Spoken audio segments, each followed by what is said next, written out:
Hey guys, welcome back to Film Feature 43. Today we're going to talk about the history of Alexander Hamilton in the aspect of the musical Hamilton, and I want to answer the question, who is telling Hamilton's story? To start off, I want to say that I know that the musical was written by Lin-Manuel Miranda, based on a book by Ron Chernow about the life of Alexander Hamilton. But what this theory I want to kind of focus on more is what in-show character is this musical kind of the point of view from. This was actually the first or second time of me watching the musical, so if there's something that I missed or something that you noticed that kind of adds or takes away from this theory, let me know down in the comments.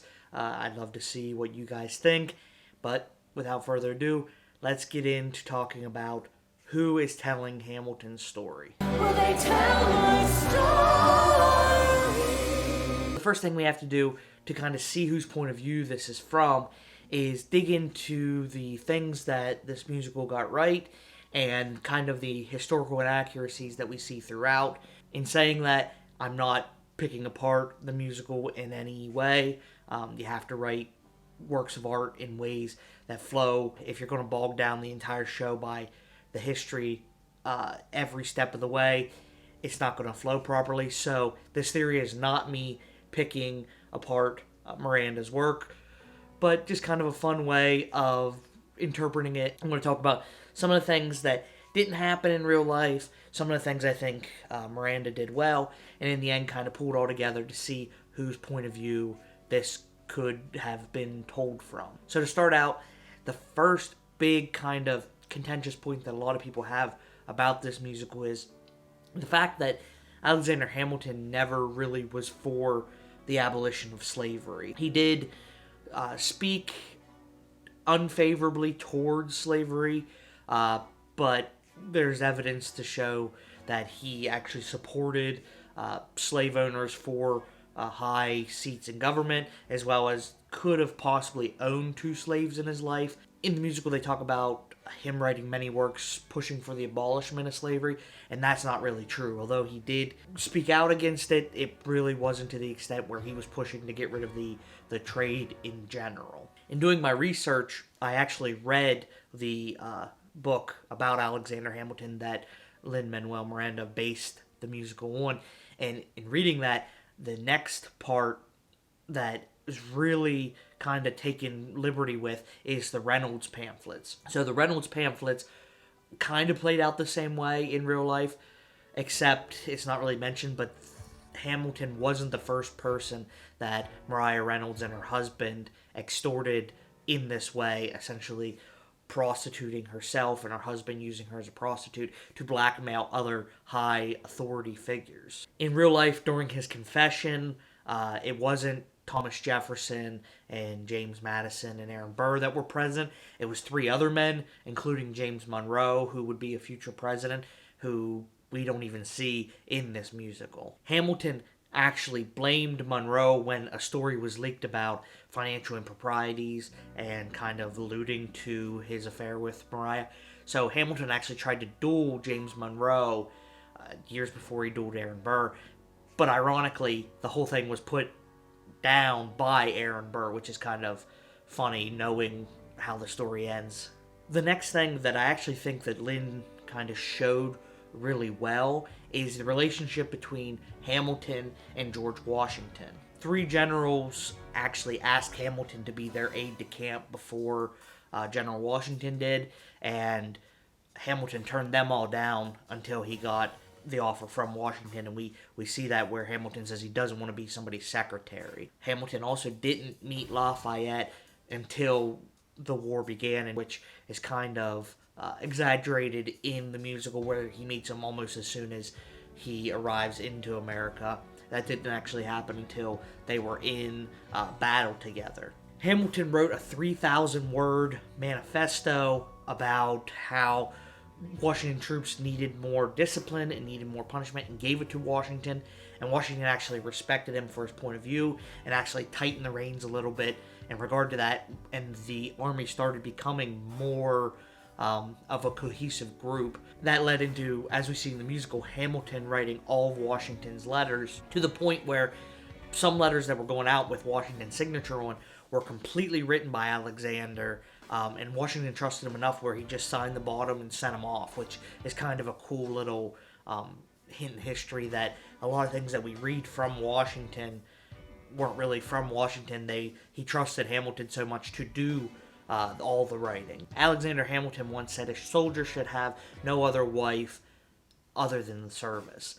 And once he met Eliza, that really put a strain on him and Washington's relationship. He didn't think that Alexander was living up to the potential he could have because he was being distracted by having a wife at home. This led to Washington actually promoting Lafayette and Lawrence before he promoted Hamilton to colonel. And that kind of hurt Hamilton a little bit, but Washington obviously eventually pushed Hamilton to that rank and kind of put them all on an even playing field. And then later in the war, actually, Washington overruled Lafayette's plea for bringing in more French troops to actually sending in troops under Hamilton to fight in the various battles. And then that leads us into the duel between Lawrence and Lee, where Aaron Burr in real life wasn't present, and Washington really wasn't as upset as we see him in the musical. But that's just kind of little nitpicky things that kind of push Aaron Burr more into the story so he could be more cohesive through the events of the musical. The next person that I think Lin took a lot of liberties with is Thomas Jefferson, to clearly make him more of an antagonist, make him more of an extrovert. What did I miss? Virginia, my home sweet home, I want to give you a kiss.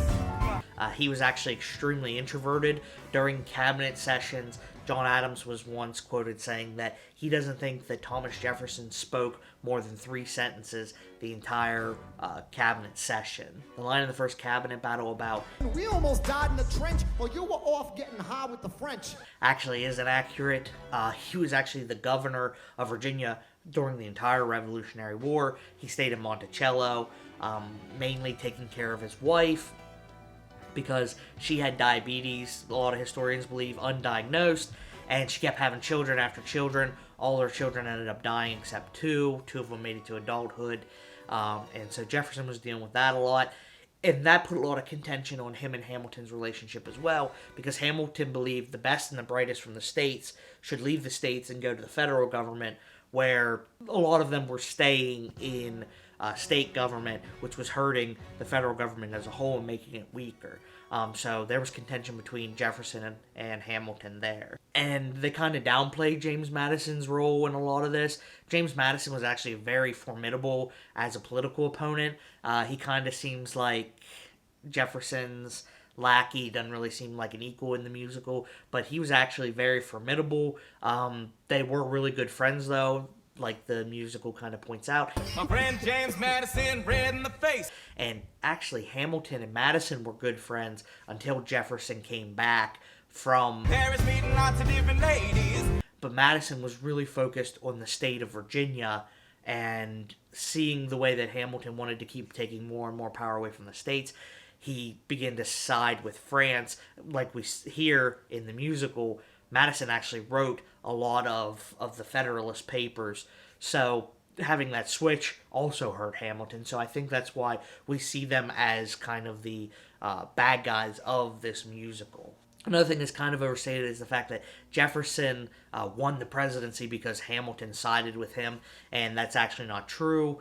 What was supposed to happen, Jefferson was supposed to win the whole time. To oust John Adams is to give one more than half of all the votes to Jefferson, and then the rest to Burr, making Jefferson the winner. That was what was planned the whole time, but they screwed up and actually split it 50-50. So since it was a tied vote, it went to Congress, as we see in the musical, and that's when Hamilton started petitioning for Jefferson to be the rightful choice. But that's not the real reason for the duel. It didn't help, clearly. And we do see that kind of in the musical, where Hamilton and Burr are writing letters back and forth. I have the honor to be your obedient servant.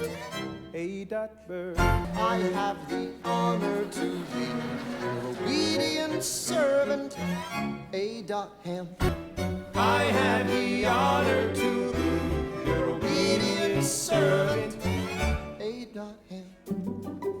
A. Burr. That actually did happen, but the big thing that hurt Aaron Burr and kind of made him hate Hamilton a lot more, the fact that in the Albany Register it was said that Hamilton called Burr a despicable man. How you call me immoral, a dangerous disgrace. And dangerous and should never be given a seat of power, and that really made Burr extremely mad. In the musical, it's a little bit stretched where Hamilton aims his gun directly into the air.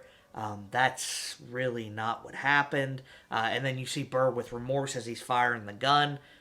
That didn't really happen. What actually happened was Hamilton aimed directly at Burr right above his head and fired into the brush behind him. So Burr probably thought, oh, he's firing at me. And Burr was actually quoted saying, I would have shot Hamilton directly in the heart if the fog wasn't so bad. So there seemed to be malice on both sides, and maybe if it was dramatized as much as it was in the musical where Hamilton's shooting directly in the air, Burr would have shot elsewhere as well. There's actually a theory among historians that Hamilton wanted Burr to shoot him to end Burr's career, and Hamilton, after the death of his son, and after the death of Lawrence too, actually, it kind of seemed like a downhill slope that just kept getting worse.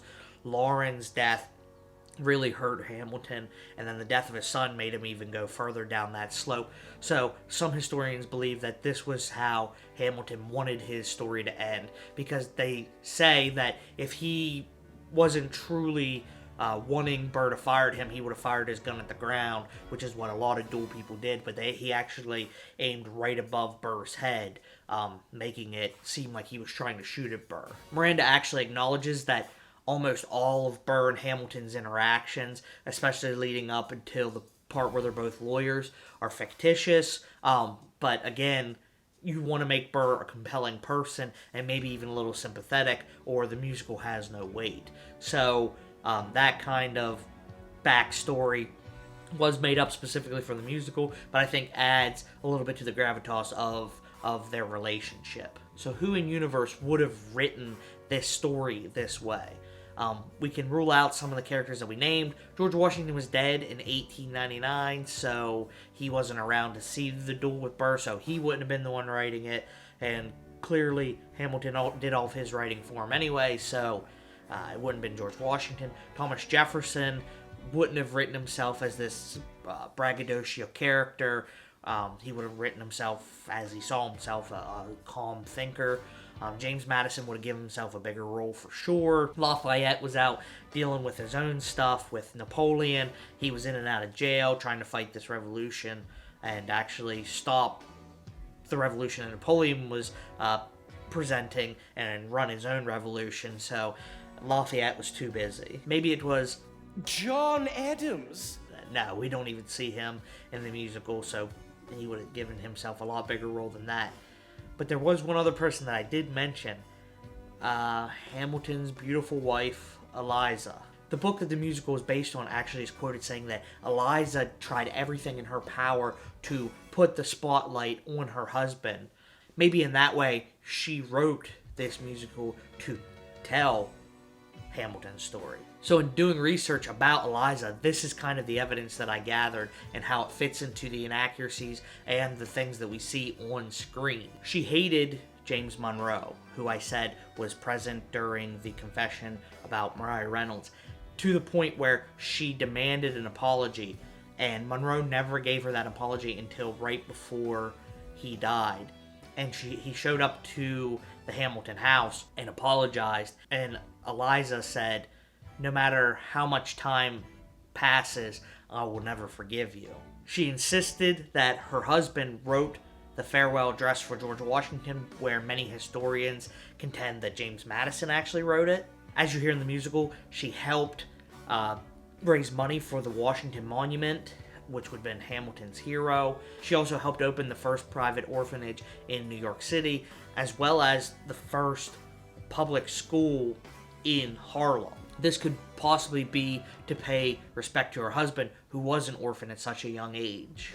Also, as we see in the musical, she spent her later years collecting all the letters that we see and have from Alexander Hamilton to help her son write a biography about his father. Later in life, she began to have memory loss, but she never forgot Alexander. She remembered him almost perfectly. But all these inaccuracies that I've mentioned could be explained by Eliza telling the story. Alexander probably would have described Jefferson as a blowhard and Madison as just his lackey or his sidekick, considering the fact that Hamilton and Madison were good friends before Jefferson came back. Hamilton might have felt that hurt and diminished Madison's kind of influence on his own story. The musical takes a long time to show Angelica kind of lamenting Eliza and Hamilton's relationship, like Angelica wanted Hamilton for herself, and in real life, I think that's exaggerated to an extent. The historians do believe there was some kind of tension between them, like they did love each other, but they never really went to that extent. Angelica was actually married before she ever met Hamilton, and according to most historians, loved her husband and would have never done anything with Hamilton. They did flirt.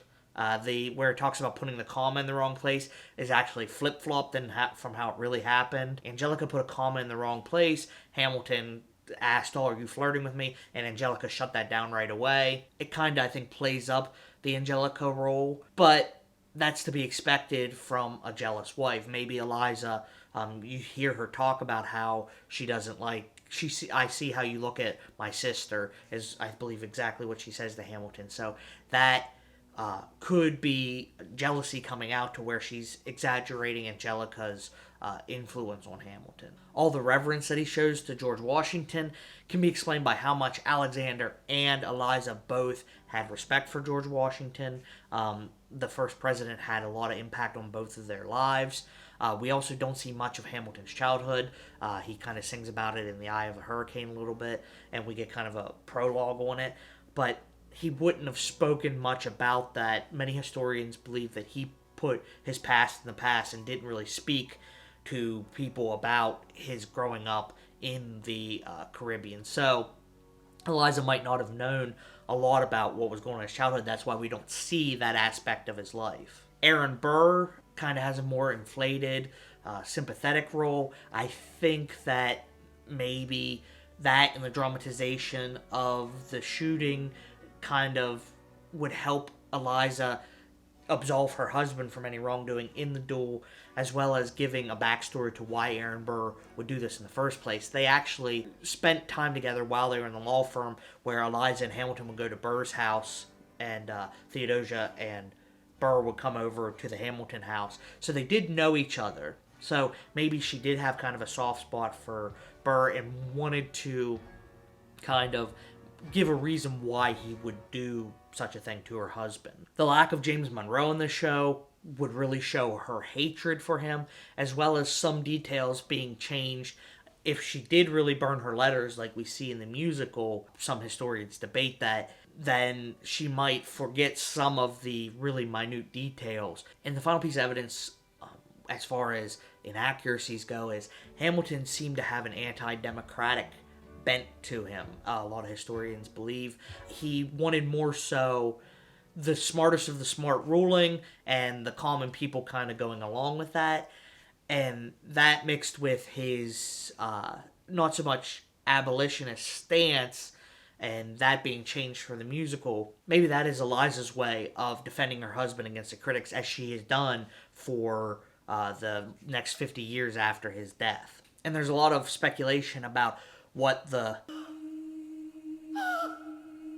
at the end of the musical means from Eliza. In this theory, it would mean that she's overwhelmed with the fact that her and her husband's story is being told from a musical, from a book, from a historian who gathered his information from the things that Eliza preserved. So ultimately, she is telling the story. So that's the theory, guys. Let me know what you think. I did see some theories and some interviews about what the gasp means at the end. That's how I took it. I took it that she's telling his story in character as Eliza, and she's seeing it being fulfilled. But you guys let me know what you think. Maybe this was obvious to a lot of people, or maybe it's something you haven't thought of. But let me know what you think as far as who is telling Hamilton's story. That's all I got. So I'll see you in the next one. Thanks.